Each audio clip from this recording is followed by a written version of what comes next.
Assalamualaikum warahmatullahi wabarakatuh. Saya Wina Artiantini, guru BK SMA Negeri 20 Garut. Pada kesempatan kali ini, saya akan memaparkan permasalahan yang saya temui di bulan November 2022 ini, yaitu mengenai siswa yang terbiasa berkata kasar.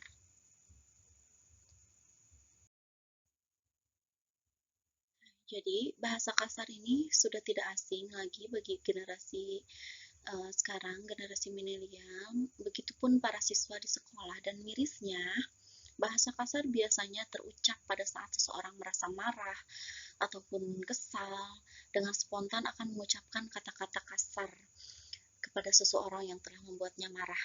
Namun, di era sekarang ini, bahasa kasar tidak hanya terucap pada saat marah saja, tetapi dalam situasi apapun dan dimanapun, termasuk di sekolah, kata-kata kasar ini terus terucap dan akan terus terucap bagi orang yang sudah terbiasa berkata kasar.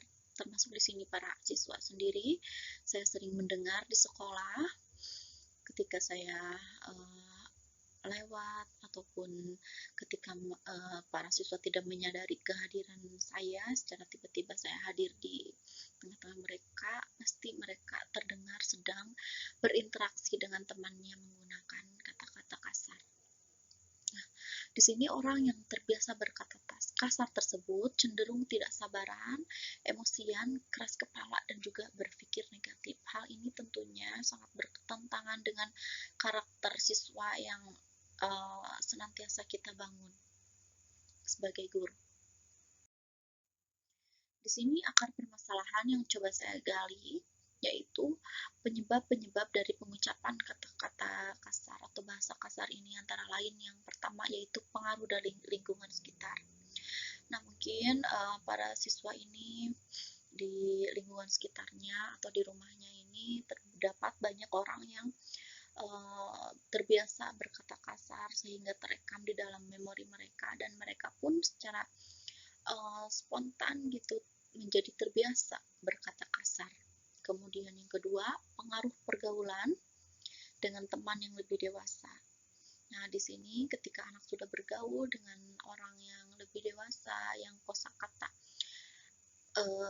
kata kasarnya itu beragam gitu ya, sehingga mereka merasa ketika mereka tidak melontarkan hal-hal yang sama, itu akan merasa kurang gaul atau kurang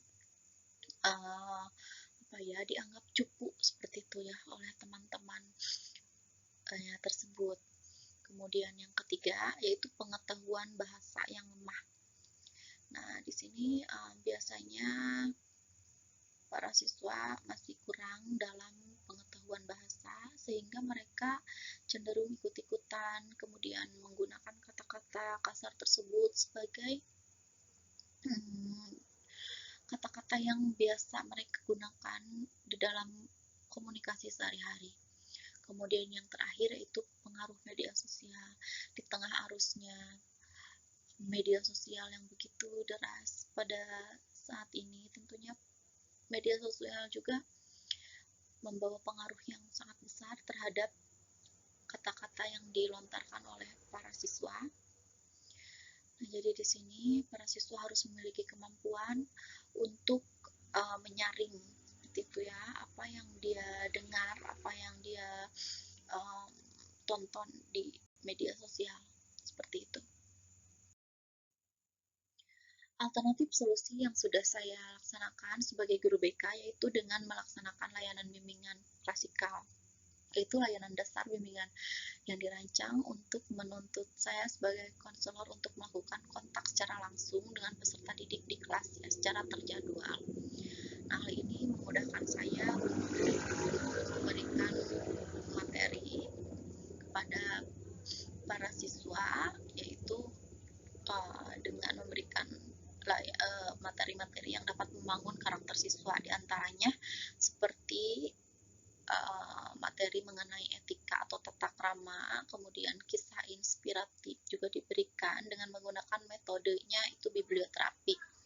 Kemudian metode lainnya itu adalah berdialog atau diskusi, kemudian ada ceramah juga, dan tentunya keteladanan juga harus dimunculkan, kemudian pembiasaan, penugasan, dan teguran secara langsung tentunya kepada anak yang berkata kasar. Diberitahu bahwa berkata kasar itu tidak baik dan tidak boleh dilakukan kembali seperti itu. Hasil pemecahan masalah setelah mengikuti bimbingan klasikal yang tadi saya jelaskan, perkataan siswa atau anak didik di sini menjadi lebih sopan. Kemudian tingkah lakunya juga menjadi hormat, senantiasa memberi salam terhadap guru ketika bertemu, kemudian tersenyum. Jadi dapat disimpulkan bahwa bimbingan klasikal dalam membangun karakter siswa di SMA Negeri 20 Garut berjalan cukup baik. Hal ini ditandai dengan layanan bimbingan klasikalnya terlaksana dengan baik sesuai jadwal, kemudian adanya peningkatan karakter siswa itu sendiri menjadi lebih baik.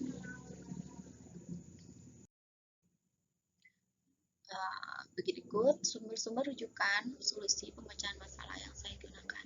Sekian yang dapat saya sampaikan pada kesempatan kali ini. Terima kasih. Wassalamualaikum warahmatullahi wabarakatuh.